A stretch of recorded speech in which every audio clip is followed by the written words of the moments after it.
மனுஷனால பெற்ற வெற்றி அப்படின்னு ஒரு பயம் சொல்ல மாட்டான். உறுதியா சொல்ல, எந்த வேட்பாளர் பேராவது யாருக்கா தெரியும் சொல்லுங்க? 90% பேருக்கு தெரியல. நான் கேட்ட வரைக்கும் வேட்பாளர் பேர் தெரியல, வேட்பாளர் எந்த ஊரும் தெரியல, அவங்க என்ன படிச்சிருக்கான்னு தெரியல, எதுவுமே தெரியல. விஜய் அப்படிங்கிற ஒருத்த மேல இருக்கிற நம்பிக்கையில விழுந்த ஓட்டு. இன்னொன்னு மெயினா திமுக மேல இருந்த கோபம், அந்த அதிருப்தியில இருந்த ஓட்டு.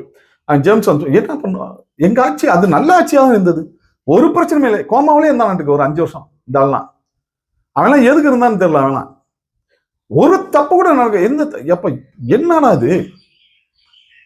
நீங்க உண்மையிலே மனுஷன் தானே? உங்க வீட்டுல பிள்ளைங்கன்னு ஒண்ணு இருக்குதா? அதுல இன்னைக்கு ஒரு பெரிய ஒரு இது இப்பதான் நான் வண்டியில வந்து இருக்கும்போது பார்த்தேன். நீங்களாம் நாசமா போய் உங்க நல்ல சாவு வருமான்னு கேட்கறான். நிச்சயமா திமுகவுக்கு நல்ல மனுஷன் தான் ஓட்டு போட்டுக்க மாட்டான். சரிங்களா? போட்டாதான் நான் முடிஞ்சு போச்சுடா, உன் குடும்பமே ஒண்ணுலாம் போயிடும். முதல்ல ஒரு நாகரிகம் என்னன்னு பாத்துங்க. ஒருத்தர் ஜெயிச்சிருக்காரு, ரொம்ப சந்தோஷம். அது யாரா இருந்தாலும் சரி. இப்ப நான் டிவிக்கே கிடையாது, நான் ஒரு கட்சி கிடையாது, அந்த கட்சி சார்ந்த எதுவுமே பேசல. இன்னைக்கு வரைக்குமே எந்த கட்சி சார்ந்துமே நான் பேசினது இல்லை. சரிங்களா? எல்லா கட்சியிலையுமே கொஞ்ச நாள் உறுப்பினராக இருந்திருக்கேன். அது கூட டிவிக்கெல்லாம் நான் இருந்தது கிடையாது. மற்ற கட்சியில போய் பார்ப்போம், இருந்து பார்ப்போம், அவங்களுக்கு செயல்பாடுகள் பிடிக்கலாம்னா நம்ம வந்துருவோம். இப்படியே தான் நம்ம போயிட்டு இருக்கோம். இல்லைன்னா எனக்கு அதுக்கான சரியான நேரம் கிடைக்கலன்னா நம்ம விலகிடுவோம். சரிங்களா? அதுக்குன்னு ஒரு டைம் ஒதுக்க முடியல, ரைட், நம்ம வேணாப்பா அப்படின்ட்டு வந்துடும். இந்த மாதிரி தான் இருக்கு. நீங்க பாருங்களேன், என்னுடைய பேர் எல்லா கட்சியிலுமே இருக்கும்.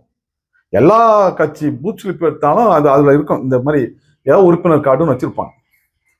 சரிங்களா? நம்ம எல்லாரும் எல்லா கட்சியிலுமே எல்லாம் பண்றதானே. கிராமத்துல பாத்தீங்கன்னா அந்த கணக்காட்டுங்கிறத எல்லாத்து பேரையும் போட்டு அவங்களே நம்ம ஒரு உறுப்பினர் கார்டு எடுத்து வச்சிருவாங்க. சரிங்களா? எல்லாம் சொந்தக்காரங்க தான். இப்ப திமுகல எல்லாம் சொந்த பந்தம் எல்லாம் இருக்காங்க ஊர்ல. அதே மாதிரி அதிமுகல இருக்காங்க. எல்லாருமே தான் சொல்லுவாங்க. எல்லாத்துக்கூடையும் தான் அனுசரிச்சு போறோம். என்னைக்குமே இந்த 5 ஆண்டு கால ஆட்சி எப்படி இருந்ததுன்னு பார்த்து ஓட்டு போறாள் நான்.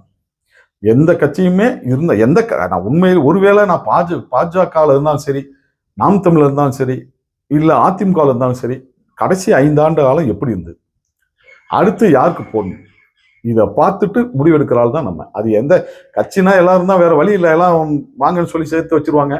நம்ம அந்த டைம்ல ஒன்றும் சொல்லவும் முடியாது. அது நமக்கு விருப்பமும் கிடையாது. நான் இந்த ஒரு கட்சியை சார்ந்திருக்கேன்னு சொல்றதுக்கு விருப்பம் கிடையாது. பேர் போட்டுக்கிறியா போட்டுக்கான்ட்டு போக வேண்டியதான் நம்ம. சரிங்களா? ஒண்ணு தெரிஞ்சுக்கோங்க. இப்ப